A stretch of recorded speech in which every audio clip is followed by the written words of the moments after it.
if we all just stayed to the definition of words, there would be no miscommunications because what people said would actually be what they meant.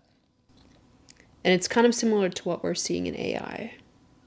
We think that we can just like send in a chat box a prompt or like something that's kind of vague and we get like a response that's way different than we think. But it's AI is kind of forcing us to be more specific in our talking, I feel. There's also studies that show people are writing differently because of the way that AI speaks to them. How so? It's not X, it's Y, is a pattern that AI says. Like, it's not just noise, it's signal. Oh, sure. But now people are now actually writing and talking like that. I wonder how that Anyway, compares to tangent. I wonder how that impact compares to how we've changed our way of writing based on brevity for like LinkedIn posts or short tweets. Yeah, like the best writers, David Ogilvy, Claude Hopkins, who are copywriters, built huge ad companies. The longer they wrote, the more conversion and sales they would get, not shorter. But now our writing has changed to be shorter, which is interesting. Yeah. Can I ask you the first question of this incredible podcast? What's your story? That's not a good transition. But sure. Well, we're going to keep going tangent and Yeah, tangent, I know, but I tangent. feel like that's more interesting. Well, we can tangent at the end, Okay. but we must begin the podcast at some point. So let It's us not really begin with, who are podcasts. you? My name is Carly Ostrom, and I am a person in the world. Okay. How did you get to this moment right now? Well, I suppose the moment before passed.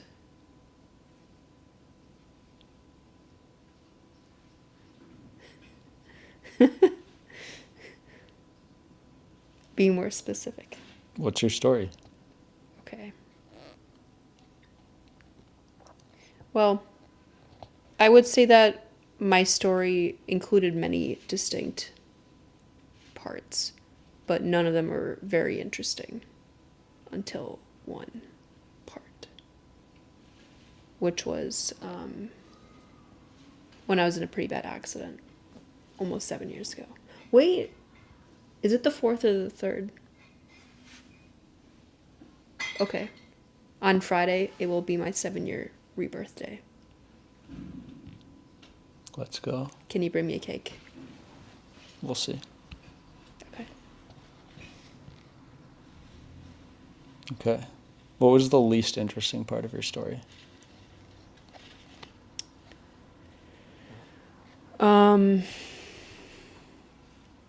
Oh, the least interesting part of my story was, I don't know, like my first job in high school. Which was? I answered, it was at Town Line Pub and Grill in Howard, Wisconsin. My my duty was to answer phone calls for people who wanted pickup or delivery. And I would ask them what they want. And I would write it down. And then I would give it to the cooks. And then I spent more time stapling bags and putting chunks of food into little baggies. What'd you learn?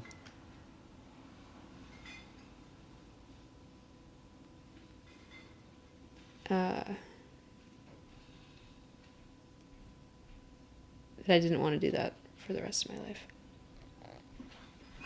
Incredible. Second question. What problem in the world means the most to you?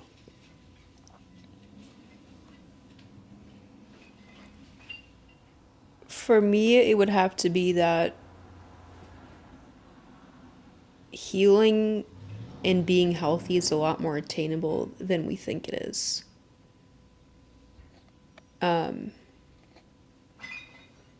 I think like our society could change a lot to become more healthy and to be centered around foundations of health as opposed to waiting for something to go awry and then reacting. I would say that's very missing in American culture, American society.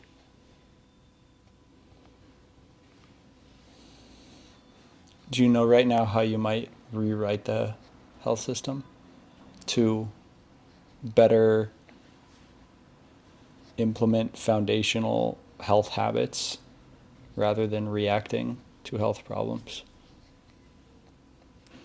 Yeah, one thing that I'm really excited about is this movement that's occurring, which is bringing people with lived experience of various health conditions in to the decision making rooms, to the study design rooms, to ask actually the right questions, and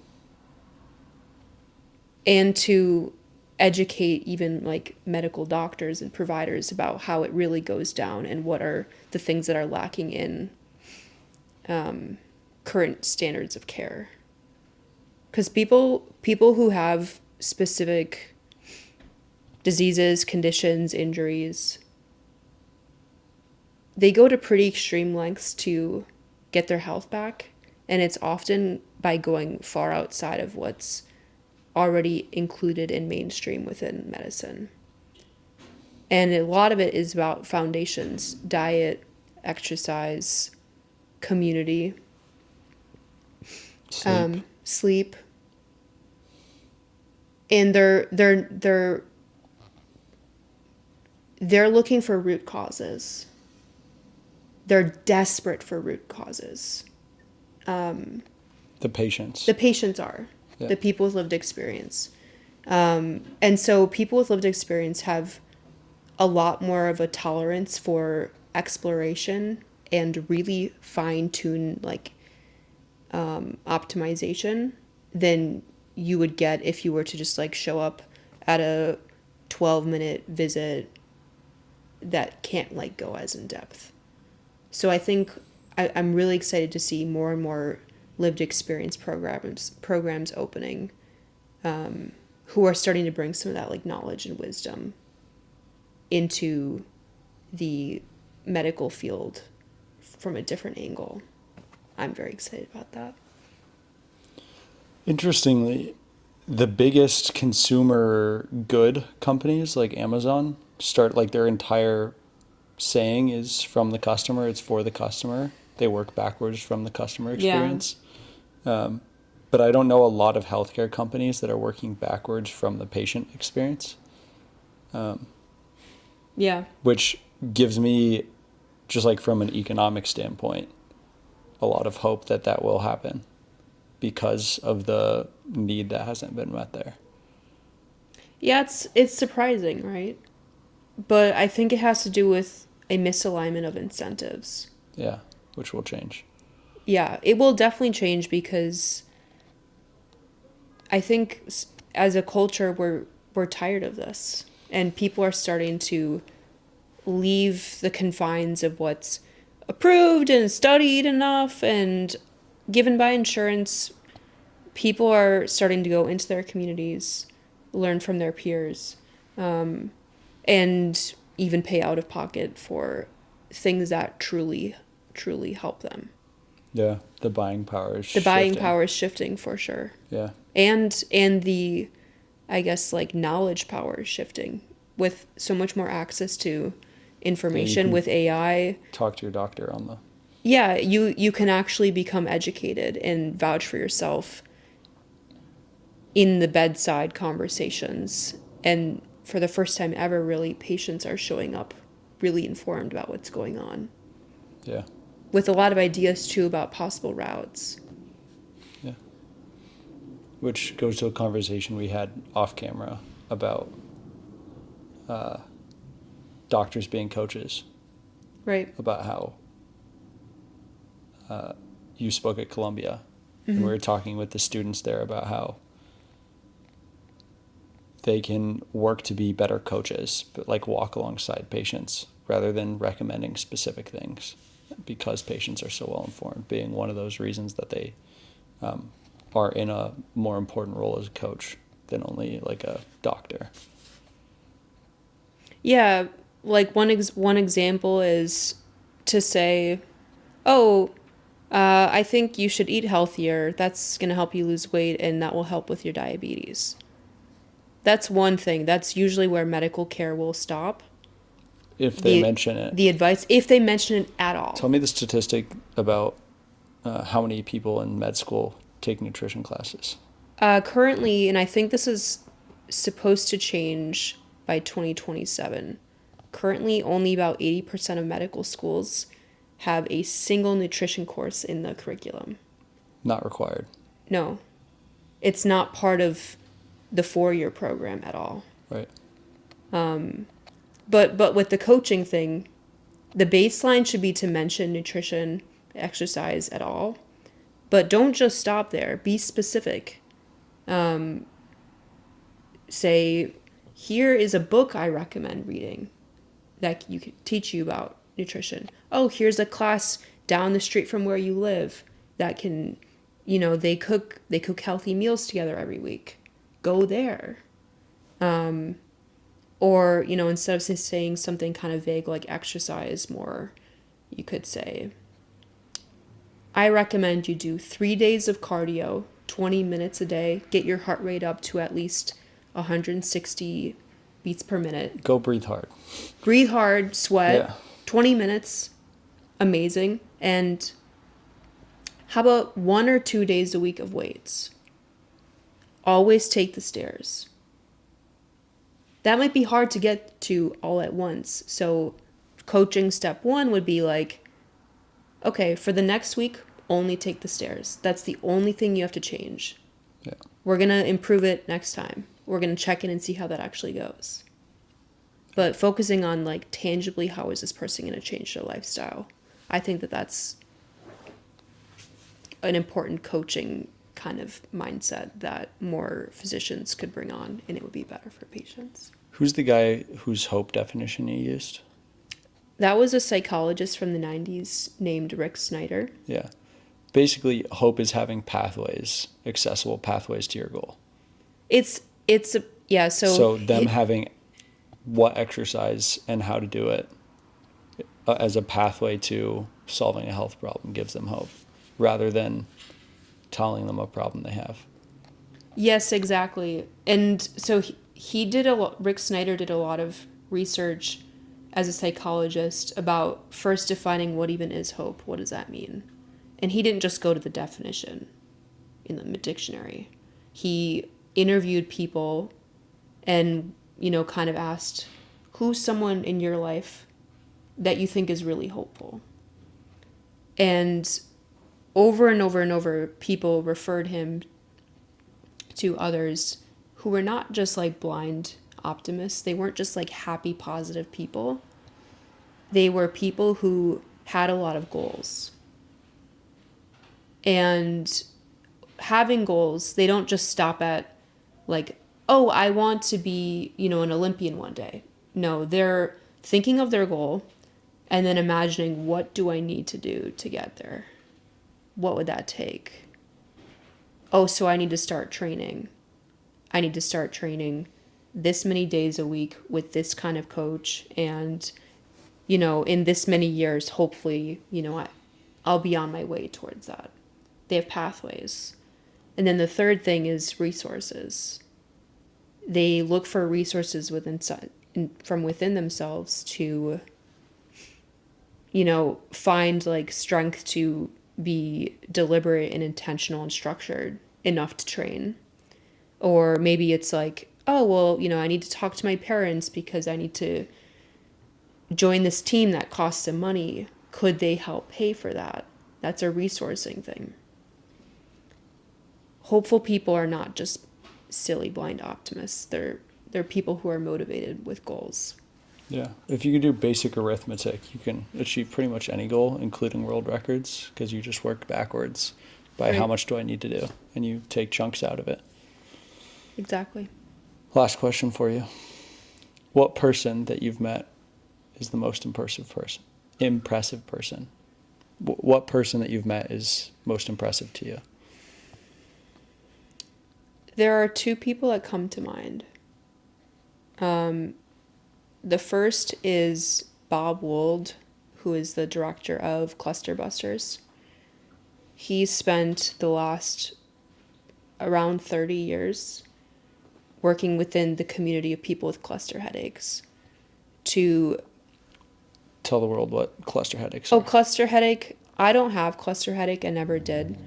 But from what I've been told, it's a very intense set of headaches that you have often at specific times of the year for like a few weeks at a time. You can predict, oh, in October I'll be in my cluster. I'll be busy. I won't be able to work as much. And what's the pain out of 10? Like, how do they describe it?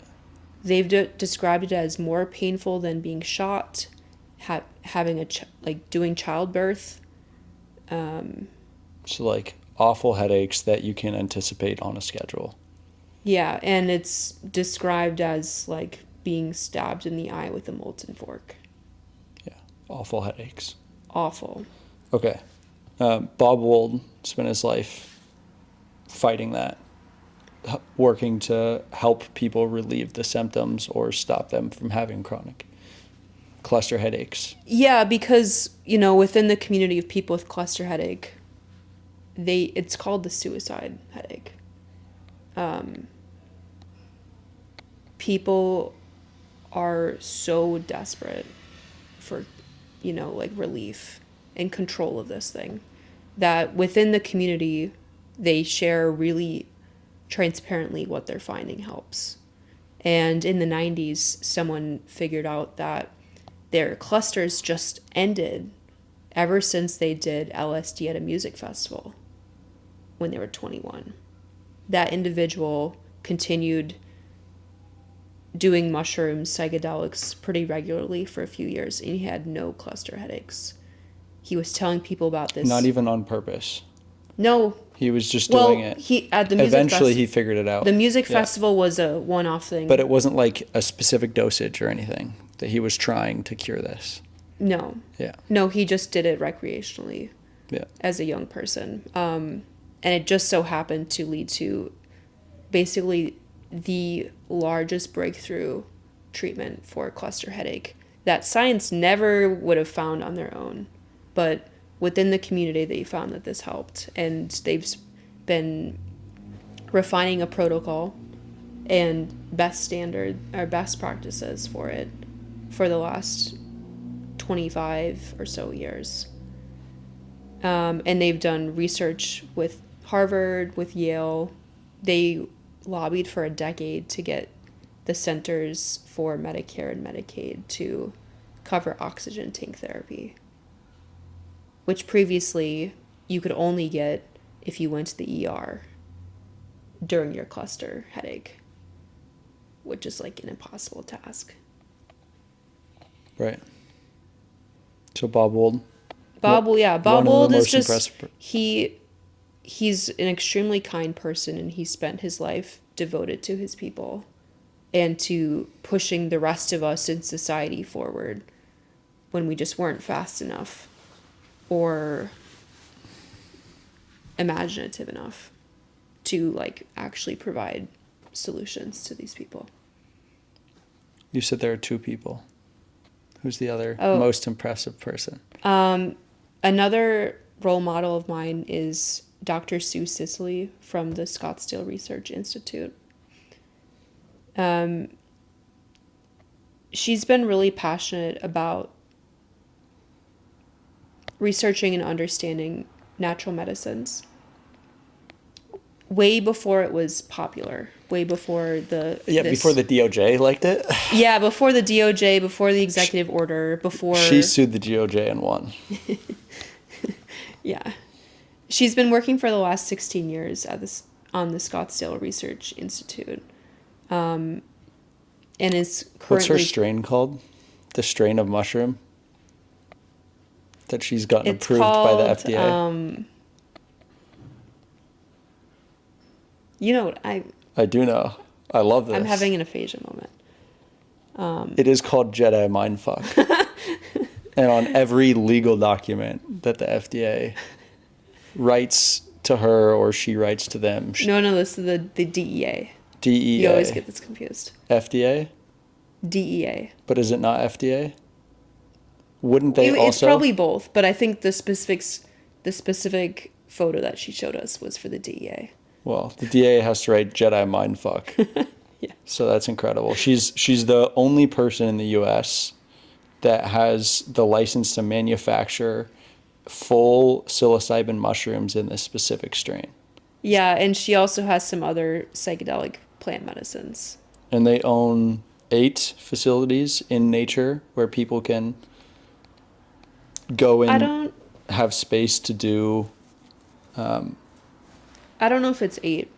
something like 8. Maybe it's 4. Yeah, she has a number of facilities where they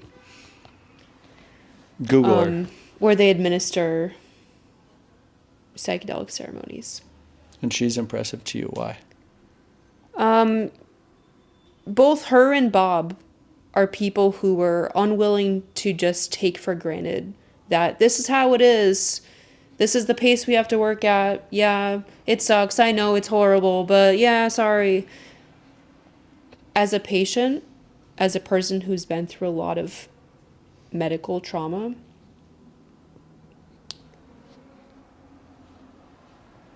it's hard to imagine how that can sit well with someone. But it doesn't sit well with Sue or with Bob, and they've spent their careers fighting against these injustices or these ridiculously slow processes.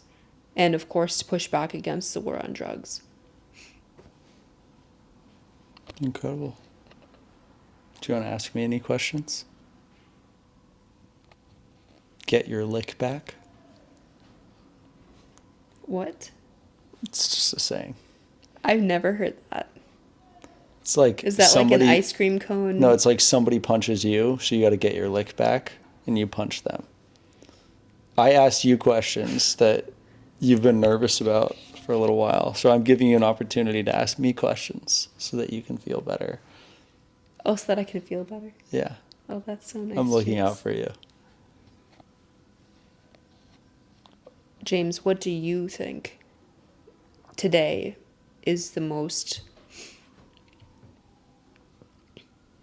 humanity relieving, evolving, good for humanity problem to work on? I know you've been looking for something to sink your teeth into. I have. What have you been thinking so far as like good contenders? As being good contenders for your So time. I've interviewed now 28 people in this project. This will be the first episode, but I've already been out talking to strangers in parks. The patterns that I've seen in that are 2 things. The first is a lot of people feel like there's a lot of division and anger and lack of empathy, lack of love for the neighbor in this world. And I'm not arrogant enough to think that I could find a problem that means more to other people. Like this is what people are saying consistently in this small sample size. So I've got like 72 more people to talk to, but we'll see the patterns there. That's the first one. Is I think a lot of people feel division. In that line, a lot of people don't feel like they lack community, but they lack depth of community, like actually being seen and feeling loved as a result, which is surprising to me also. I don't have either of those issues or feel like that's a reality in my world that I live in. There's 2 problems that come to mind when you asked me that question that are not like, that are inside of myself and not outside of myself. The first is water, clean water.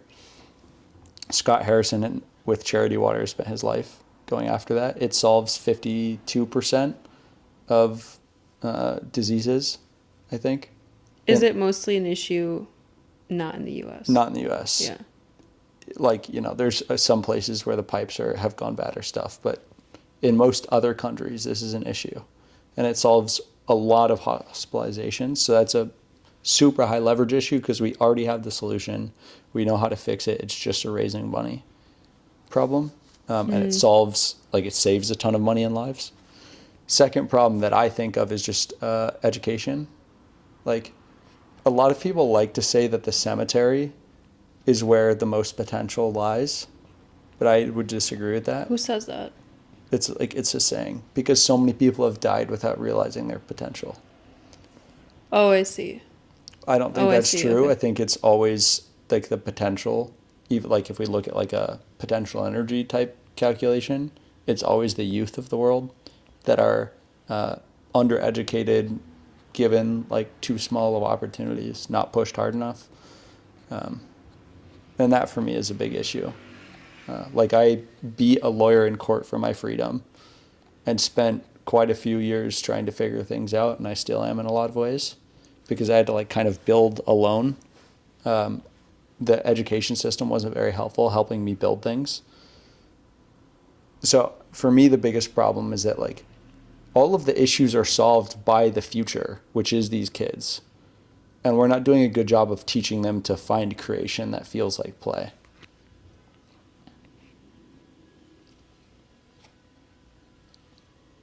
So I'd rather water trees that I won't sit in the shade of. Do you think that a downside of going down that route would become like that education is no longer about curiosity and, let's say, contemplation, but it's leaning more towards application, career readiness, do stuff, build stuff, be someone? I'm going to quote Martin Scorsese. The most personal is the most creative.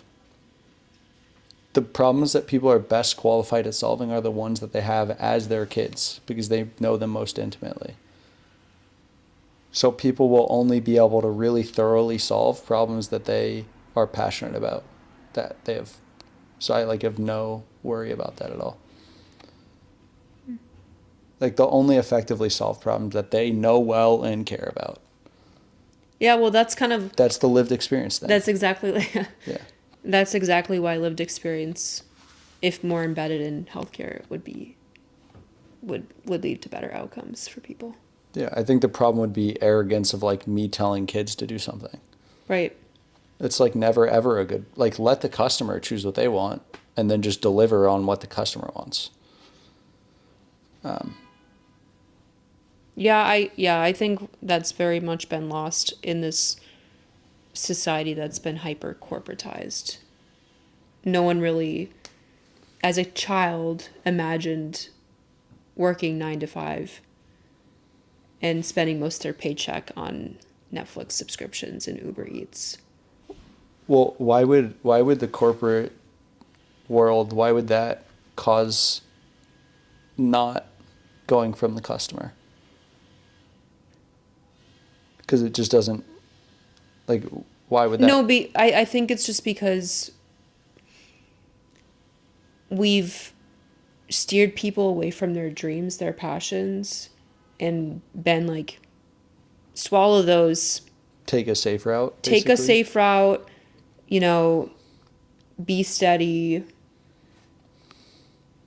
Here's a job that is that. And it's often something that's not actively making the world a better place. It's just like trying to sell people more things.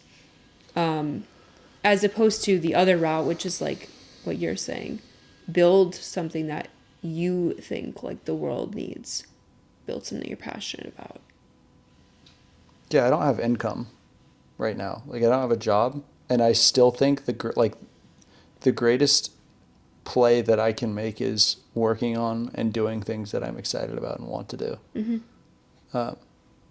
Like that will be the only way that I can better the world and provide for the family. You know, I think as we like continue to see the trends happening in the US especially, but around the world, the only like moat, the only like defensible careers that people will have will be working on the things that they care about with their souls. Like you won't be able to provide for a family working like random corporate jobs well enough. In the And I future. think that's true long term right now, actually. In the future, especially as expenses go up more or as things are harder, like you won't be able to scramble on by working a 9 to 5. Like the scrambling happens because you have a why strong enough to pull you through that how. You understand what I'm saying? So I think that we'll see more people continue to go down the route of chasing their passion out as a necessity. Like eventually more people will realize that's how, like that's your competitive advantage. You know, passion comes from the word suffering. No, I didn't know that. Passio, I think, means suffering or to suffer in Latin. I think that actually came up in my philosophy class like 2 weeks ago.